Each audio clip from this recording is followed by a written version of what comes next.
Juliano, ele ao longo de toda a semana acabou, né, ficando aí no vestiário. Hoje foi para o campo e a gente viu bem no final do treinamento ali que ele sai do treinamento, você conversa com ele e ele, né, um pouco cansado, sai do trabalho. Você conta com o Juliano 100% para o final de semana?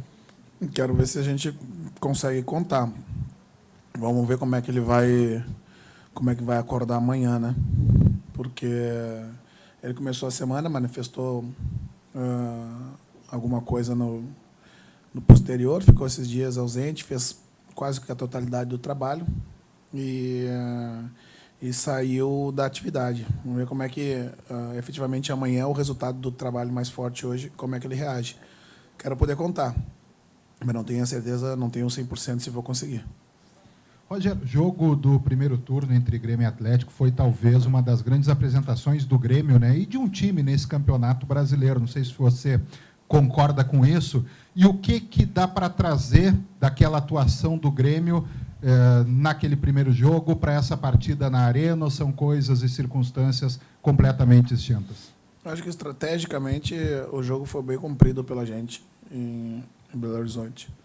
Eu me recordo na ocasião que, do ponto de vista, muitas vezes, de ter a bola, o Atlético teve mais a bola que a gente conseguiu se defender bem e tivemos muita eficiência para contragolpear e definir o jogo. Então, a estratégia montada para aquela situação, jogando mediante a característica do adversário e pelo fator local também.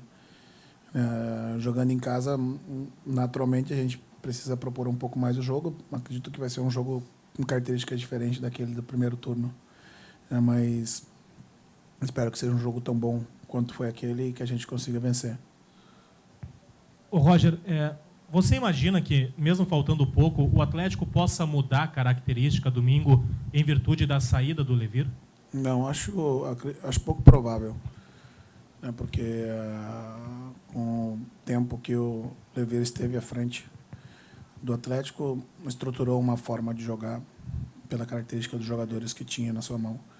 E não vejo alguma mudança substancial possa acontecer, e se acontecer, a gente tem que estar preparado para essa mudança.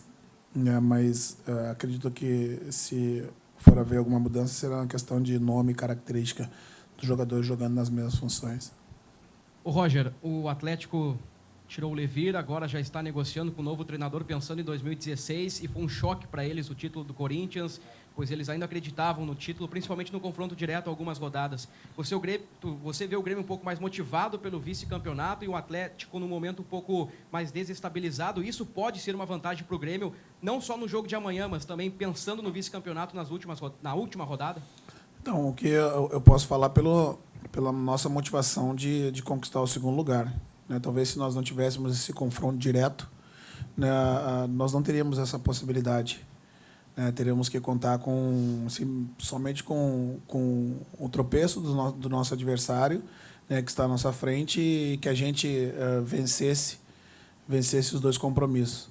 A gente pode vencendo os dois compromissos, e um desses compromissos é justamente o confronto direto. Isso nos deixa extremamente motivados para essa semana de trabalho que a gente fez voltado para o jogo contra o Atlético.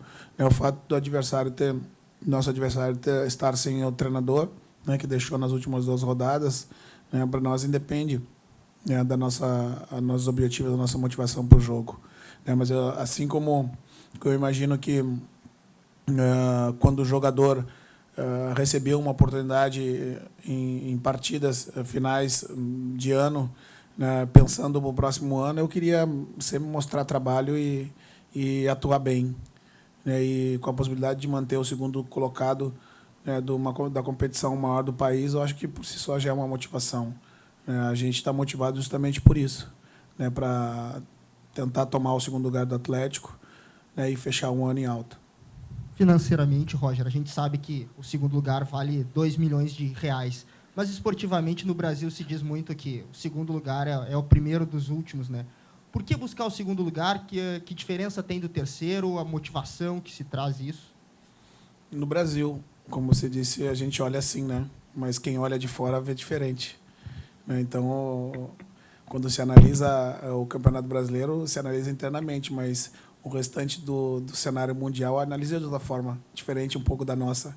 E você classificar em segundo lugar significa que você esteve apenas abaixo da equipe que foi campeã, né? E isso tem um peso. Não muito mais que a questão financeira, que é importante para o clube, né? Mas para o atleta, né? Para o profissional que trabalha no futebol, quanto maior o seu posto dentro da competição, maior o prestígio que você alcança, né? Por isso, basicamente, a gente busca o segundo colocado. E, como eu disse, para acabar o ano da forma como começou esse trabalho, né? Em alta, né? Depois do resgate, né? Depois de fazer um campeonato brasileiro muito bom, né? E terminar no segundo colocado seria algo importante para a gente.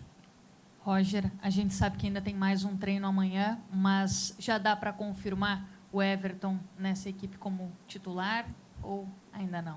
Eu testei algumas alternativas ali, como em alguns outros momentos.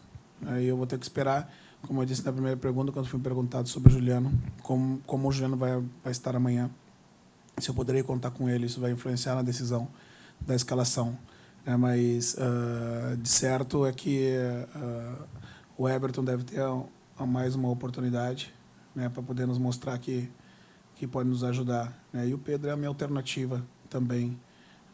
Foi o jogador que mais jogou, daqueles que foram usados naquela posição, que deu uma resposta adequada, né, e que novamente tem voltado a entrar bem.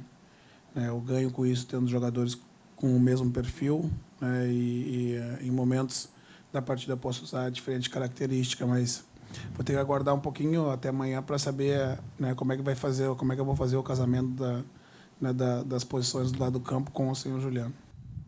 Rogério, há uns 10 dias, jogador experiente lá do Internacional, acostumado a títulos, assim como você, disse que não se comemora a vaga. E que motivação você acha que tem o torcedor, que é acostumado, muitos já viram o Grêmio do mundo, a vir para esse jogo, nessa reta final, nesse último jogo na Arena? A opinião eu respeito. Ponto. Para a gente é importante.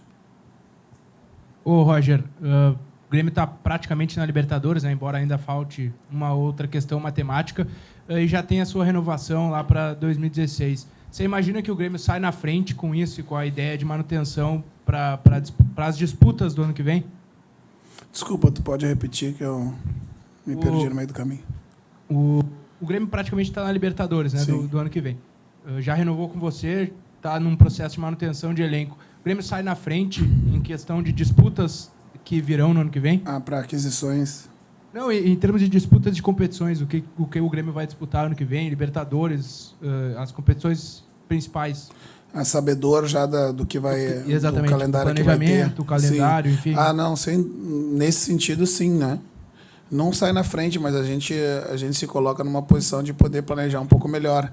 Ainda há a questão das datas a serem definidas da Sulminas, né? E efetivamente se ela vai acontecer. E isso ainda há um gap ali, um espaço para a gente organizar, porque dependendo do momento que tem o primeiro jogo oficial, isso pode adiantar ou atrasar pelo menos uma semana, né, da organização, porque se tem um jogo com caráter já de competitivo, né, como primeiro jogo, e dependendo do momento, isso influencia na organização da periodização e organização das sessões de treino, né? Mas, sem dúvida, tendo a possibilidade de já poder planejar, a gente se coloca numa posição especial. Mas, claro, né, Roger, aqui, mesmo que podendo já fazer um planejamento, as coisas mudam, né, inegavelmente, de um ano para o outro. E você testou, ao longo de todo o tempo que está aqui no Grêmio, várias opções ali naquele lado esquerdo do meio-campo. Foi o Fernandinho, o Bobô, o Pedro Rocha, o Everton. Testando todas essas opções, você chega já a alguma ideia para o ano que vem, daqui a pouco, de uma manutenção ainda desses testes, ou sabe que precisa daqui a pouco de um outro jogador? Não, bem, na verdade, eu não considero como testes, né? Outro dia me questionaram também que a questão, se eu estava fazendo rodízio. Não é rodízio. Eu estava me valendo do melhor momento de cada jogador. Todos do grupo atuaram naquela função do lado esquerdo, né? Me parece que A briga foi forte ali, como eu disse anteriormente. O Pedro foi o que mais jogou, né, o que deu a resposta durante bastante tempo. Depois teve uma queda de rendimento, passou pela mão do Yuri, esteve na mão do Fernando, né, e agora está nos pés do Everton. Tudo que eu desejo é encontrar alguém para que eu consiga dar essa sequência naquela posição, assim como eu dei com o Pedro, né, porque é uma posição muito importante, né, tanto do lado esquerdo quanto do lado direito, né, que tem uma característica tática e técnica, né, podendo ser decisiva para o nosso jogo, né, um dos alicerces do nosso esquema. Então, eu não atribuo, não foram testes e nem rodízio, né, foi justamente para acompanhando o melhor momento de cada um e dando a oportunidade, quando eles entravam bem, de tentar se firmar como titular. E no próximo ano, o modelo, a minha forma de jogar, ela pode alterar dependendo do que a gente entenda que possa pontualmente ir captar no mercado. E a partir de agora a gente sabe, a partir do encerramento das atividades, começa a movimentação no mercado, e a gente tem que estar atento a isso. Com você, né, Roger, e com o Micali na seleção, o Luan tem jogado na frente. Ele não é referência, mas ele é o jogador mais próximo. Ele pode ser recuado para essa linha de suporte se você tiver um outro centroavante ou tiver os centroavantes atuais num melhor momento ano que vem? Ou você precisa que o Luan atue lá e até por isso pode mudar sistema de jogo? Para o próximo ano, talvez a gente consiga sistematizar algo diferente. Eu usei o Luan durante os jogos no lado, mas quando eu botei um jogador mais de referência e um outro mais leve no lado, né, para a gente ficar com um time mais móvel. De início de partida, invariavelmente, eu usei o Luan como o jogador mais avante do nosso time. A gente pode imaginar uma outra situação, sim, mas é notório, né, que o Luan tenha, estando mais próximo do gol, aumenta a sua possibilidade de poder finalizar o gol adversário, ou se não, criar uma jogada semifinal, como muitas vezes ele fez. Mas posteriormente, quando definiu o nosso objetivo na temporada, eu vou imaginar alguma alternativa também para o próximo ano, mas tendo como base essa questão de posicionamento do Luan. Das funções ofensivas, justamente nessa linha, Roger, qual você acha que o Luan rende mais? Independente dos outros jogadores que você tem à disposição, mas onde é que você acha que é a melhor função que o Luan faz? Então, aquele mais se adaptou do ponto de vista da questão espacial, não tenha dúvida que é uma das duas funções do ataque. Eu já usei, eu me recordo que quando eu cheguei aqui, no primeiro jogo contra o Goiás, o Douglas ficou fora, e eu usei Yuri e Luan por trás também, e ele rodou bem também. Então, há uma possibilidade também, né, da gente, para um próximo momento, né, trabalhar essa questão também, né, do Luan com mais um à frente. Assim como no decorrer dos jogos, né, em alguns momentos a gente, quando fez uma substituição, promoveu a entrada do Boboi, deixando o Luan à frente também.